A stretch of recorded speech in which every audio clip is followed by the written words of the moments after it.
And now on to our keynote speaker for our opening plenary. But before I introduce him, let me just take a moment to recognize the generous support of Strone for sponsoring our keynote speaker today, Daniele Zanotti. It's okay, you can clap for Strone. It's all right. Actually, it helps. As CEO of United Way of York Region, Daniele Zanotti has learned that a combination of passion, creativity, and action are needed to create success. A skilled storyteller, Daniele is here to share some of the lessons he has learned throughout his long career in the charitable sector and inspire all of us to work together to build stronger community relationships. Please join me in welcoming Daniele Zanotti.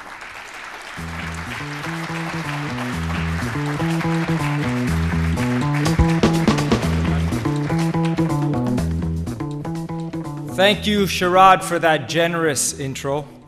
Thank you for the members of the Who the Heck Are We Gonna Find as the keynote speaker for this, our 22nd conference committee, for inviting me, a replacement, I should note. A replacement, so fitting for this theme, for my friend and colleague, the retiring Francis Lankin, outgoing president and CEO of United Way Toronto.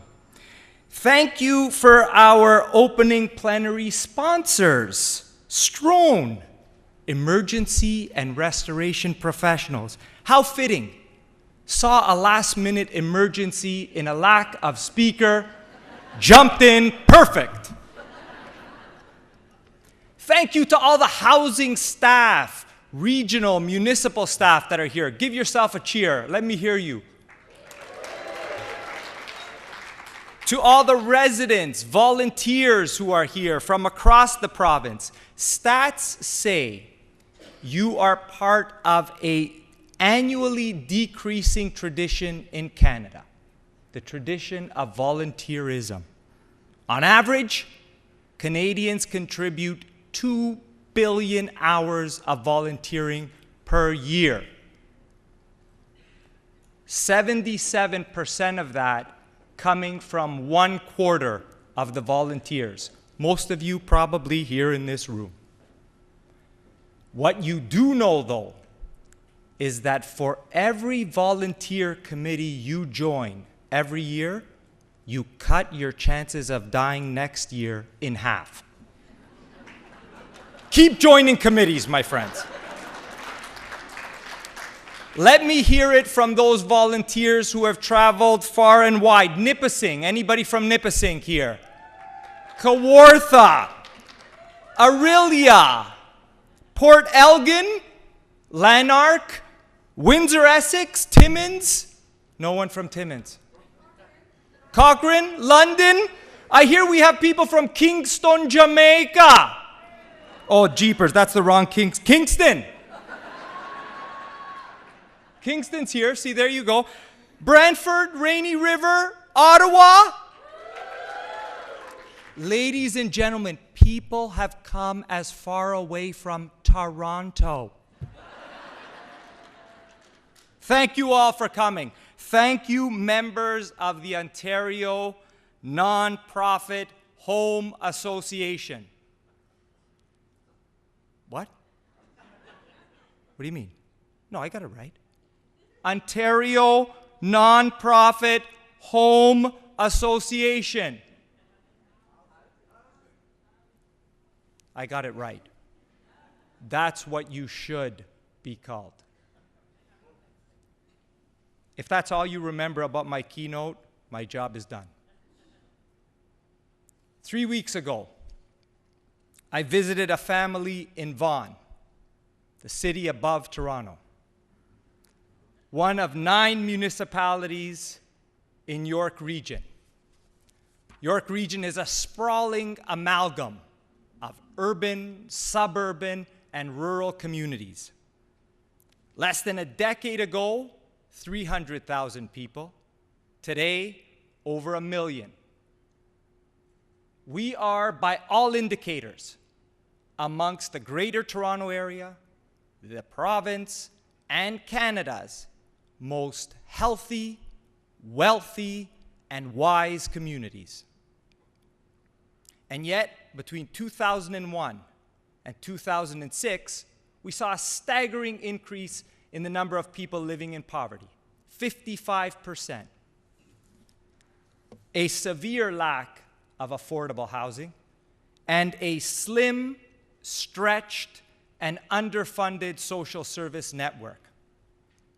Vaughan itself, a town of about 300,000 people, has the highest income in the Greater Toronto Area, and I make this up, not the highest number of Ferraris per capita in all of Canada.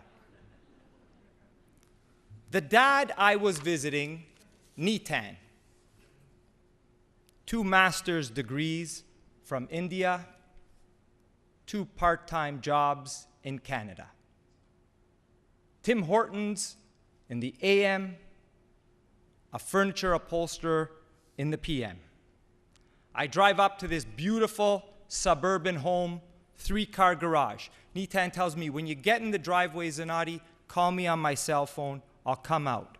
I call him, the garage door starts to open, Nitan walks out. That is Nitan's entrance to an illegal basement apartment that he has lived in for the last year. Every night, when it's time to go in, he enters his code on the garage door keypad and goes in. He escorts me in through the laundry room, down a flight of stairs, where he lives in a basement with 14 other people. He says, when I first came here, I felt alone.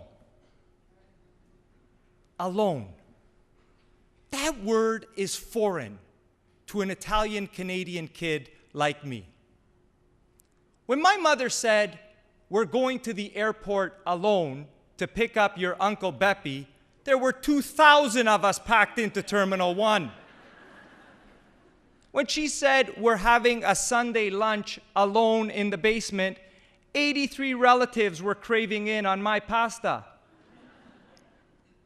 And to hear this guy say he's living alone scared me.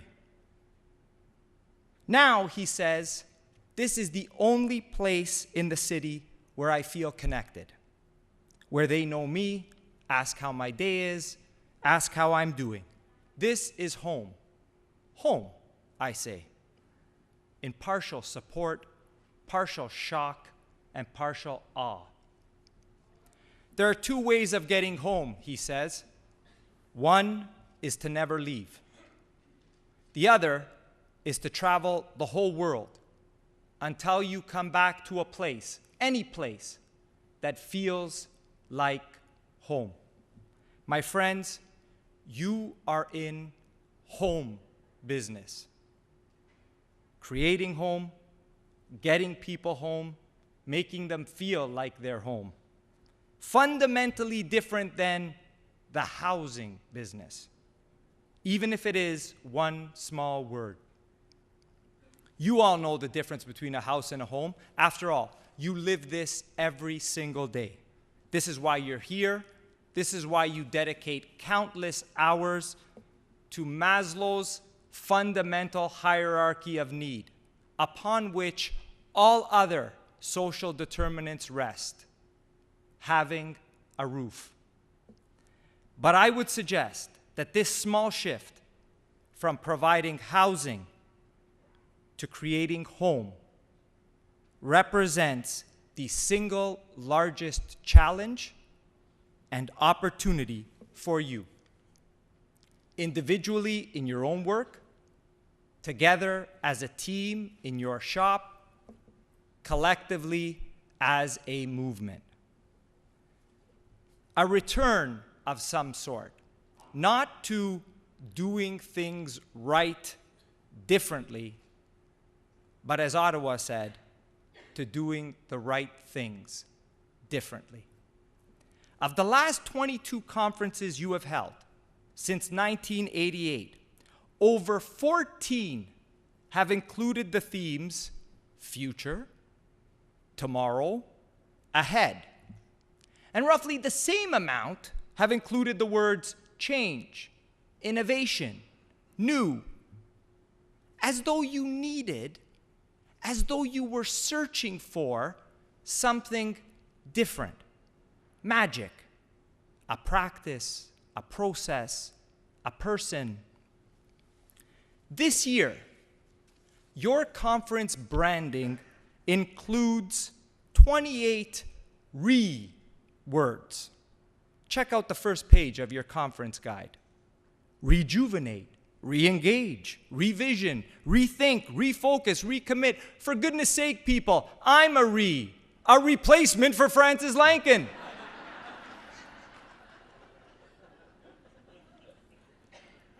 The prefix re is a synonym for again.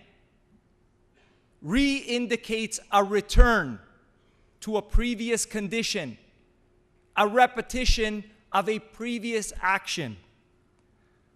I offer you one single thought for our time together.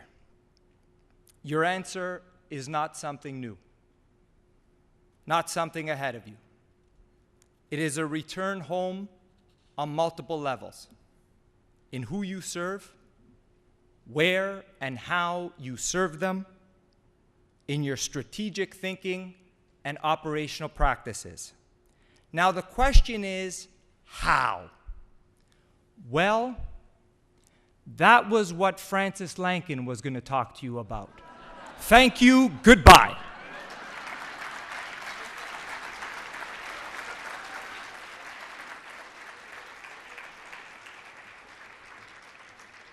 As my 10-year-old son says, really,